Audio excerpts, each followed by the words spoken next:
Hi friends, welcome to my YouTube channel. ನಾನಿವತ್ತು ಬೇಳೆಬಾತ್ ಮಾಡ್ತಿದ್ದೀನಿ. ಹೇಗೆ ಮಾಡೋದು ನೋಡೋಣ ಫ್ರೆಂಡ್ಸ್. ಇಂಗ್ರೀಡಿಯೆಂಟ್ಸ್ ಹೇಳ್ತಿದ್ದೀನಿ. ಬೀನ್ಸು, ಕ್ಯಾರೆಟು, ಆಲೂಗಡ್ಡೆ, ನೀರುಳ್ಳಿ, ಮೆಣಸಿನ್ಕಾಯಿ, ಕರಿಬೇವು, ಕೊತ್ತಂಬರಿ, ಬೇಳೆಬಾತ್ ಮಸಾಲ, ಖಾರದ ಪುಡಿ, ಉಪ್ಪು, ಅರಿಶಿನ. ಬಾಣಲಿಗೆ ಎಣ್ಣೆ ಹಾಕ್ತಿದ್ದೀನಿ 1 3 ಸ್ಪೂನು. ಹಾಕಿ ಜೀರಿಗೆ, ಸಾಸಿವೆ, ಉದ್ದಿನಬೇಳೆ, ಕಡಲೆಬೇಳೆ ಹಾಕ್ತಿದ್ದೀವಿ. ಹಾಕಿ ಚೆನ್ನಾಗಿ ಫ್ರೈ ಮಾಡಬೇಕು 5 ನಿಮಿಷ.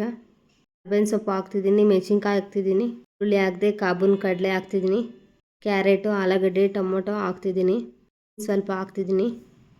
ಅಕ್ಕಿ 1 ಪಾವು ಚೆನ್ನಾಗಿ ತೊಳೆದು ಹಾಕ್ತಿದ್ದೀನಿ. ಸಲ ಹೇಳಿಲ್ಲ ಹೇಳ್ತಿದ್ದೀನಿ. ಹೆಸರುಬೇಳೆ ಹಾಕಬೇಕು, ಬೇಳೆ ಹಾಕಬೇಕು, ಬೇಳೆ ಹಾಕ್ತಿದ್ದೀನಿ. ಉಪ್ಪು ರುಚಿ ತಕ್ಕಷ್ಟು ಹಾಕಬೇಕು, ಸ್ವಲ್ಪ ಹಾಕಬೇಕು. ನಾನಿಲ್ಲಿ ಬಿಸಿಬೇಳೆಬಾತ್ ಪೌಡ್ರ್ ಹಾಕ್ತಿದ್ದೀನಿ 2 ಪ್ಯಾಕೆಟ್ ನೋಡ್ತಿದ್ದೀರಲ್ಲ ಫ್ರೆಂಡ್ಸ್.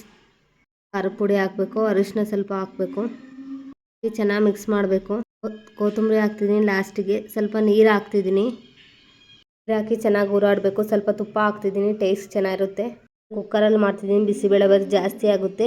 ಪಾತ್ರೆಯಲ್ಲಿ ತೆಗಿತೀನಿ. ಬಿಸಿಬೇಳೆಬಾತ್ ಹಾಕಿ ಸ್ವಲ್ಪ ನೀರು ಹಾಕಬೇಕು ಚೆನ್ನಾಗಿ. ನೋಡ್ತಿದ್ದೀರಲ್ಲ ಫ್ರೆಂಡ್ಸ್, ಬಿಸಿಬೇಳೆಬಾತ್ ರೆಡಿ ಇದೆ. ಇವಾಗ ಬೆಳಗಿದ್ರೆ ಚೆನ್ನಾಗಿ ಸ್ವಲ್ಪ ನೀರು ಹಾಕಿ ಚೆನ್ನಾಗಿ ಕುದಿಸ್ಬೇಕು. ನೋಡ್ತಿದ್ದೀರಲ್ಲ ಫ್ರೆಂಡ್ಸ್, ಕನ್ಸಿಸ್ಟೆನ್ಸಿಯಲ್ಲಿ ಇರಬೇಕು ಬಿಸಿಬೇಳೆಬಾತ್. ಬೇಳೆಬಾತ್ಗೆ ಖಾರ ಹಾಕಿ ತಿನ್ನಬೇಕು. ತಿಂದು ಬಿಸಿಬೇಳೆ ಸೂಪರ್ ಆಗಿತ್ತು ಟೇಸ್ಟು. ಒಂದ್ಸರಿ ಮನೇಲಿ ಟ್ರೈ ಮಾಡಿ ಕಮೆಂಟ್ ಸೆಕ್ಷನಲ್ಲಿ ತಿಳಿಸಿ ಹೇಗಾಯಿತು ಅಂತ. Thank you for watching this video. Next ವಿಡಿಯೋಲಿ ಸಿಗ್ತೀನಿ. Bye friends.